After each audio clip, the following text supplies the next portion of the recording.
So today we will start with the chapter number 6, that is your lines and angles. So here you can see I have drawn the flow chart, and through this flow chart you will understand what you are going to study in this chapter. So first we will define some basic terms, some basic definitions like line, point, ray, line segment, collinear points, non-collinear points, etc. And then some angles. In angles you will study the properties of the angles, types of angles, and the pair of angles.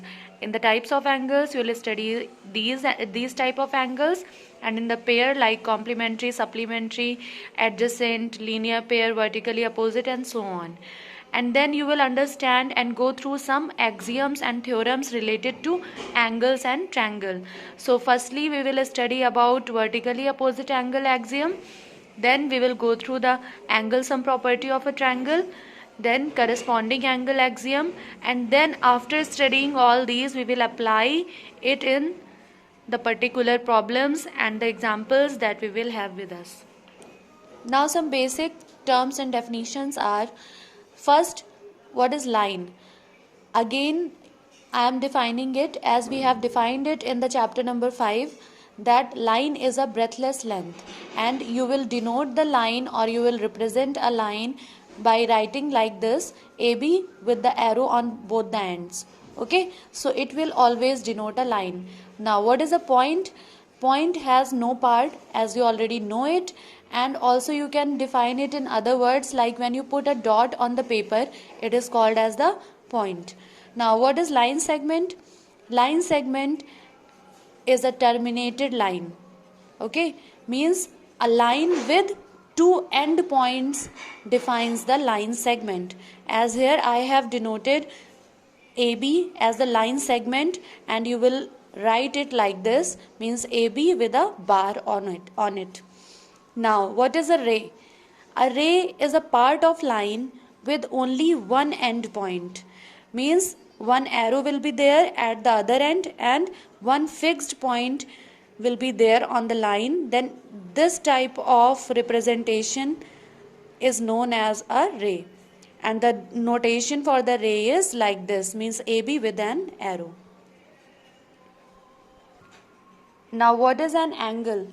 An angle is formed when the two rays are originated from the same end point. Okay, means you can see here I have shown you angle AOB.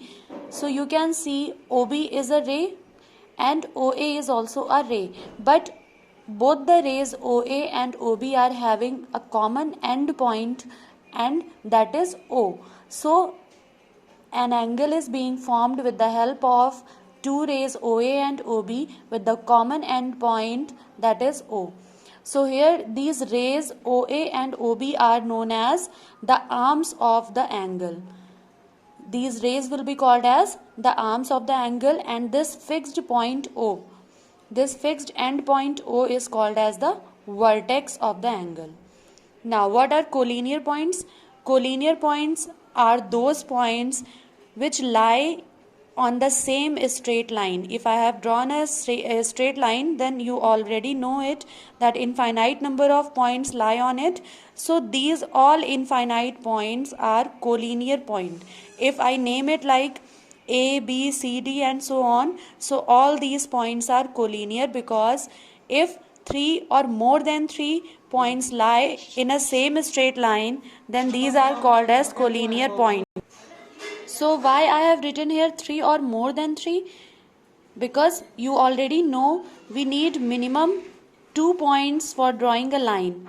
Okay, so more than 2 points will be 3 always, and here 3 or more than 3 points will be called as collinear if they will lie on the same straight line. Now moving to the non-collinear points. What are non-collinear points? The points which do not lie on the same straight line will be called as non-collinear points, or you can simply say the non-collinear points are those which are not collinear points, means which are not lying on the same straight line.